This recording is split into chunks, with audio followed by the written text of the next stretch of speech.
Nanumbat at pagpasaring si Pangulong Aquino sa isang opisyal na tubong Cavite nang ikampanya ang mga kandidato ng Team Pinoy sa mga Caviteño.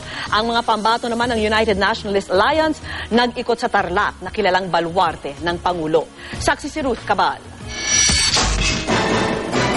Sa mismong lupain ng angkan ni Pangulong Aquino sa Tarlac, nagkalat ang mga welcome banner para sa United Nationalist Alliance na kalabang partido ng koalisyon ng presidente sa darating na eleksyon. May bahay rin kasi sa Hacienda Luisita si dating Congressman Pepín Cojuangco, tiyuhin ng Pangulo at Vice President ng Executive Committee ng UNA, kung saan tumatakbong senador ang asawang si dating Tarlac Governor Tingting Cojuangco. Kanina nag-ikot sa ilang bayan sa Tarlac ang mga senatorial candidate ng UNA na sina Cojuangco, Nancy Binay, Jack Enrile, Ernesto Maceda, Mitos Magsaysay, Gringo Honasan, JB Ejercito at Richard Gordon. Patunay raw ito na hindi solidong baluarte ng Team Pinoy ang Tarlac. Walang bulwarte. I don't believe in that, because if your candidates are not sellable, I don't think it is not an area where the votes here are controlled. It's a matter of the leadership of each individual. Ang Team Pinoy naman, kampante pa rin daw sa suporta ng home province ng Pangulo. We are confident that we will have Tarlac because of the President.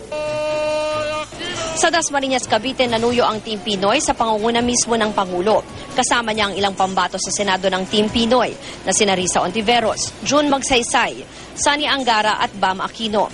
Sa kanyang talumpati, tila nagpasaring ang Pangulo sa kilalang anak ng Cavite na si Senator Bong Revilla. At nananalig akong papanig ang mga Caviteño, hindi sa papogi o sa mga walang bisang agimat ng iba.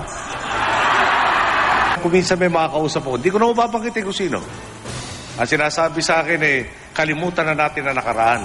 Asahan mo sa inaharap, todo ang suporta ko sa iyo. Ang sabi sa kanya, pare, pinangako mo sa akin to. Kalahati na halos yung termino ko. Aasa pa ba ako doon sa darating na araw na susuportahan mo na ako? Ang kampo naman ng senador, sinabing hindi na raw nila papatulan pa ang patutsyada ng Pangulo. Hindi rin naman nagpahuli sa pangangampanya ngayong araw ang iba pang mga kandidato. Si Brother Eddie Villanueva nag-ikot sa Legazpi City, Albay. Nagbahay-bahay naman sa Dumaguete City ang pambato ng Partido Makabayan na si Teddy Casino. Nasa Dumaguete rin ang independent candidate na si Puerto Princesa Mayor Edward Hagedorn. Si Greco Bellica naman ng Democratic Party of the Philippines nangampanya rin sa Cavite. Ako, si Ruth Cabal, ang inyong saksi.